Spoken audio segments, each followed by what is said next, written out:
Hello everybody, welcome to my YouTube channel. Myself Devendra Pratap Singh and I am a drugs inspector and medical devices officer under Government of India.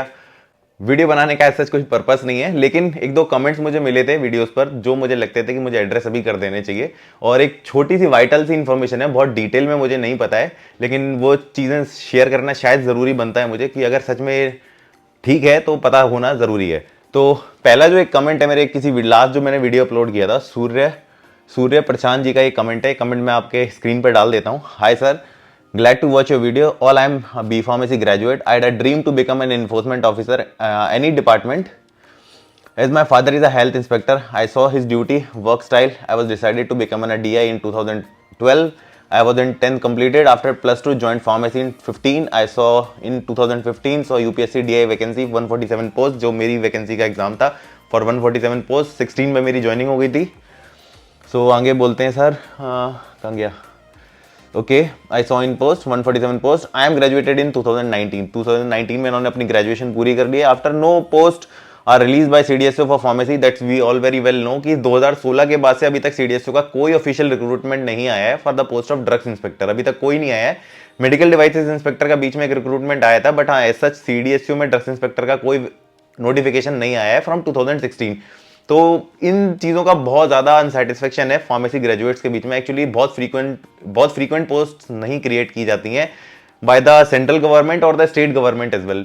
Central में फिर भी एक आध बार आ जाती है, लेकिन हाँ स्टेट में तो कई सारे स्टेट्स में तो बिल्कुल भी वैकेंसी आई ही नहीं है काफ़ी लंबे टाइम से। जैसे कि उत्तराखंड हो गया, बहुत लंबे टाइम से वैकेंसियाँ नहीं आई हैं।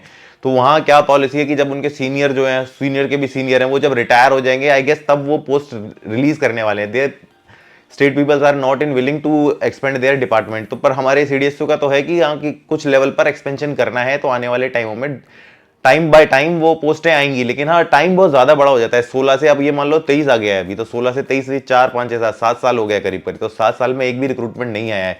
तो आई गेस जिसने अब मान लो 24-25 में अगर ग्रेजुएशन पूरी किया, 30 में यूपीएससी का एज का लिमिट होता है, तो वो साला क्रॉस कर जाता है। तो बहुत ज़्यादा चिंता का विषय है ये। तो ये आगे बोलते हैं सूर्य जी कि इन्होंने फिर उसके बाद डिविस लैब में काम किया।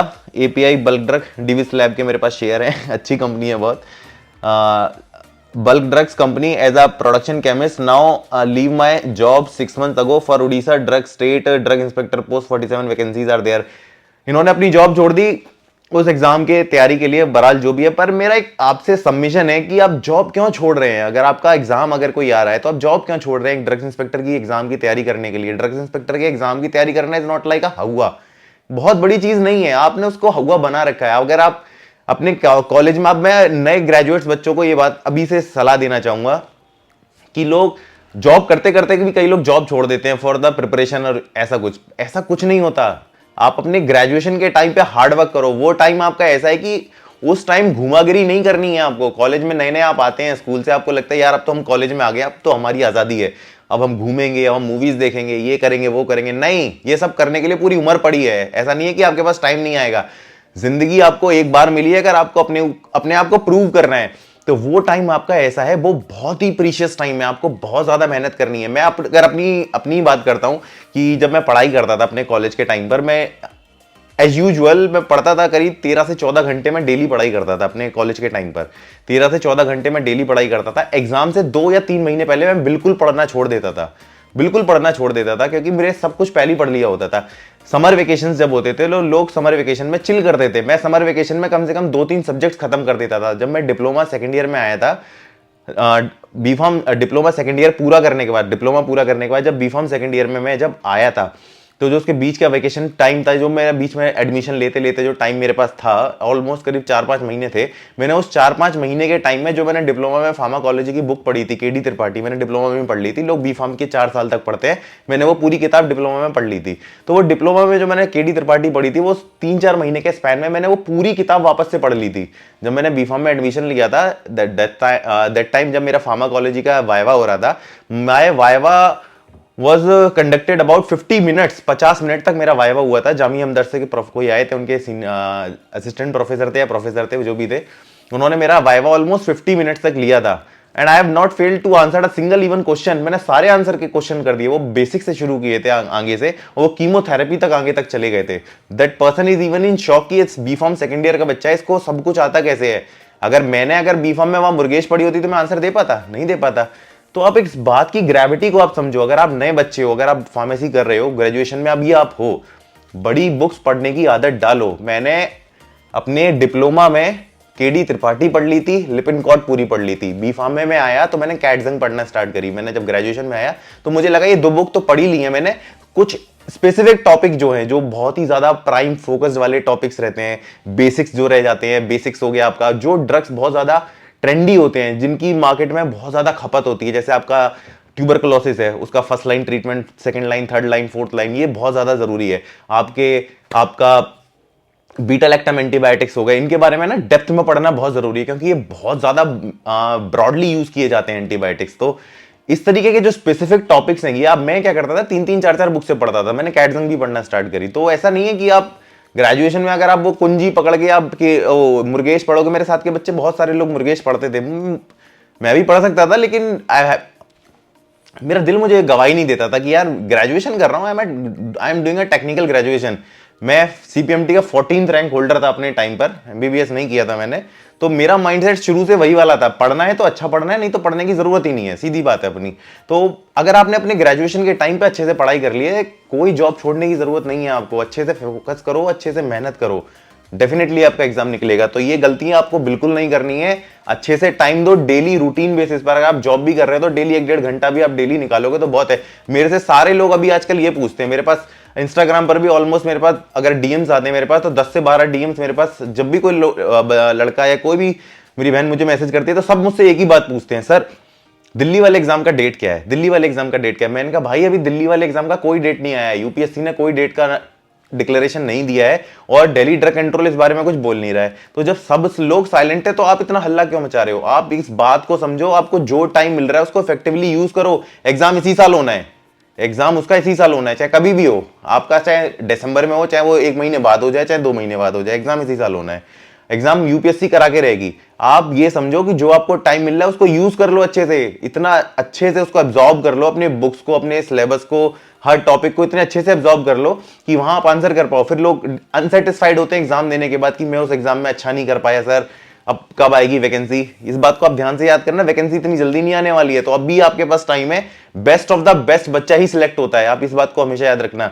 मेरी जब भी एग्जाम आता था, लोग मतलब नोटिफिकेशन आया, कितनी पोस्ट आई है, 12।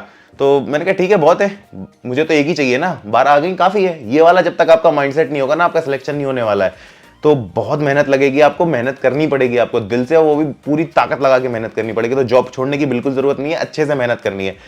आगे सर ये कहते हैं, इन्होंने तैयारी के लिए जो जॉब छोड़ दी, and after 10 vacancy I was miss to apply. इन्होंने मिस करके ये 26 पोस्ट वाला जो रिक्रूटमेंट आया था उसमें ये मिस करके अप्लाई करने के लिए, ठीक है। आई don't have schedule CC1 experience, ये नहीं था उनके पास इस टाइम पर। तो अगर आप लगे हाथ CC1 का एक्सपीरियंस ले भी लो, इन फ्यूचर वैकेंसी आती है, मैंने सुना है हमारे अंदर चल रहा है कि यहाँ CC1 का एक्सपीरियंस हटा दिया जाएगा।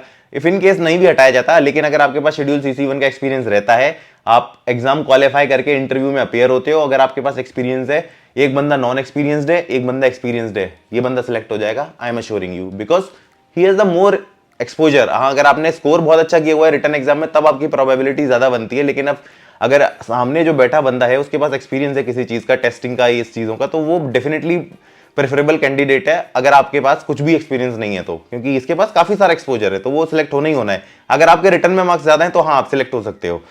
तो इस चीज का आप याद रखो, अगर आपके पास टाइम है तो definitely you will do a job and take some experience. I don't have schedule CC1 experience in exam. I was not performed very well, sir. My dream is to become DI. Last hope is, sir, when UPSC will release DI notification. As we expect, my state DI notification is very high this year. I can't expect in 8 years, 8 साल में कोई उनके state में नहीं आने वाला। Last time was decade in 2012। Please let me reply sir.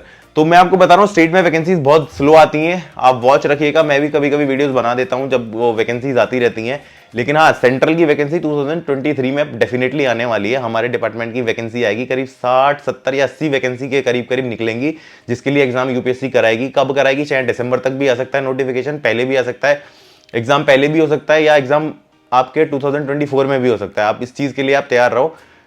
मेहनत करो शिद्दत से, ताकत लगा दो पूरी, और एग्जाम की डेट को बिल्कुल फोकस मत किया करो। जब आएगा एग्जाम का डेट आ जाएगा, आप अपनी तैयारी को फोकस करो। अभी 2 क्वेश्चन पूछ लूंगा, आंसर नहीं दिया जाएगा, तो इसलिए मेहनत करो, ठीक है ना। डेट को मत फोकस करो। एग्जाम होगा डेफिनेटली, यूपीएससी का अगर कोई नोटिफिकेशन निकालती है, एग्जाम जरूर कराती है उस चीज का, तो आप डेट के लिए बिल्कुल चिंता मत करो, मेहनत करो अच्छे से। एग्जाम का डेट जब आएगा वो बता दिया जाएगा, और इस चीज के लिए बिल्कुल स्ट्रेस नहीं लेना है। एक और मेरे से एक भाई का मैसेज आया था मेरे पास इंस्टाग्राम में, वो बहुत मुझे रीजनेबल उसका मैसेज लगा कि सर हमें अपनी डिस्ट्रैक्शन कैसे दूर करनी है। मैं इस बात से बिल्कुल एग्री हूं। हम पढ़ रहे होते हैं तो दुनिया भर के डिस्ट्रैक्शन हमें होते हैं, पर ये वीडियो मैं अगला बनाऊंगा, लंबा हो जाएगा ये वीडियो मैं सिर्फ इसी पर्पस के लिए बना रहा था। डिस्ट्रैक्शन वाला वीडियो में थोड़ा पीसफुली बैठूंगा, उसके बारे में काफी सारी बातें करूंगा, क्योंकि ये एक बहुत अच्छा टॉपिक है कि अपने आप का डिस्ट्रैक्शन किस तरीके से आपको अवॉइड करना है।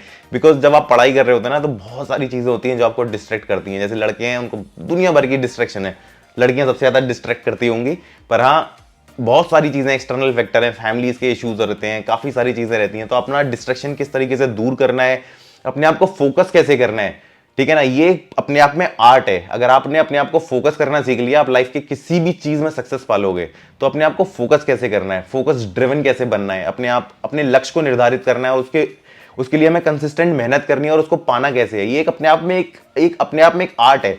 तो इसके बारे में मैं डिटेल में बात करूंगा, डिस्कस करूंगा, और मैं कोशिश करता हूं कि किसी को साथ में लेके डिस्कस कर सकूं, जिसकी खुद की भी जर्नी बड़ी रोमांचक रही हो, तो मजा आता है उस चीज को ऐसे डिस्कस करने में। तो आई होप इस चीज से आपको यह समझ में आ गया होगा कि आपको तैयारी पे फोकस करना है, डेट को फोकस नहीं करना है। जब भी आएगा मैं आपको बताऊंगा। और एक चीज जो मुझे और इन्फॉर्मेशन डिलीवर करनी थी, मेरे सेलफोन पे एक्चुअली सीडीएसओ के मेल्स वेल्स रहते हैं, तो मेरे पास ना एक नोटिफिकेशन आ रहा था कि सीडीएसओ ने कोई टेम्परेरी पोस्ट निकाली है टेक्निकल डाटा एसोसिएट की। 31 उसकी लास्ट डेट है अप्लाई करने की। तो आप लोगों से मेरी विनती है, एक्चुअली इसका कोई ऑफिशियल नोटिफिकेशन नहीं आता है हमारे यहाँ पर कोई ऑफिशियल नोटिफिकेशन नहीं आता है, इसलिए मुझे डिटेल नहीं पता है। और ये नॉन टेक्निकल पोस्ट है, तो मैं डिपार्टमेंट में ज्यादा इंक्वायरी नहीं कर सकता इस चीज की, वरना लोगों को लगेगा मेरा कुछ अपना इंटरेस्ट है, जिसकी वजह से मैं अपने लोगों को अंदर इनकॉर्पोरेट करना चाहता हूं। तो ये मैं आपके ऊपर छोड़ता हूं, गूगल कर लीजिए इस बारे में कि टेक्निकल डाटा एसोसिएट टीडीए का पोस्ट निकला हुआ है, और एक आपका और भी एक पोस्ट निकला हुआ है, आपका फार्माकोविजिलेंस से रिलेटेड कोई पोस्ट निकला हुआ है। गूगल कीजिए अभी फटाफट। वो कोई एक टेम्परेरी कंसल्टिंग एजेंसीज होती हैं जो टेम्परेरी जो एम्प्लॉयज रहते हैं उनको हमारे यहाँ रिक्रूट कराती है। तो एक्चुअली मैं ये नहीं सजेस्ट करूंगा, आप अगर किसी कॉर्पोरेट कंपनी में जॉब कर रहे हो ठीक है करते रहो, लेकिन वो एक अच्छा अपॉर्चुनिटी है, आपको सैलरी ठीक ठाक मिलती है, 35-40,000 सैलरी है वहां पर। तो अगर ऐसा कुछ सच में वैकेंसी आया है, मैंने सुना 12, 14 या 20, 25 वैकेंसीज आई हैं, जो भी आई हैं अगर हैं तो बहुत अच्छी चीज है।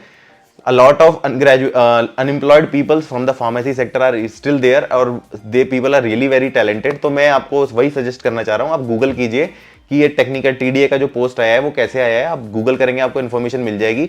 आपको रिटर्न फाइल अप करना है, उसमें अपने डॉक्यूमेंट्स ये सारे भर के उनको एक कोई पोस्टल एड्रेस होगा जो वो एजेंसी कराती है, जो आपको एजेंसी भर्ती कराएगी। आपका इंटरव्यू होगा हमारे डिपार्टमेंट में, सीडीएसयू में इंटरव्यू होगा, आपको आना पड़ेगा, इंटरव्यू होगा, उसके बाद वो कैंडिडेट शॉर्टलिस्ट होंगे।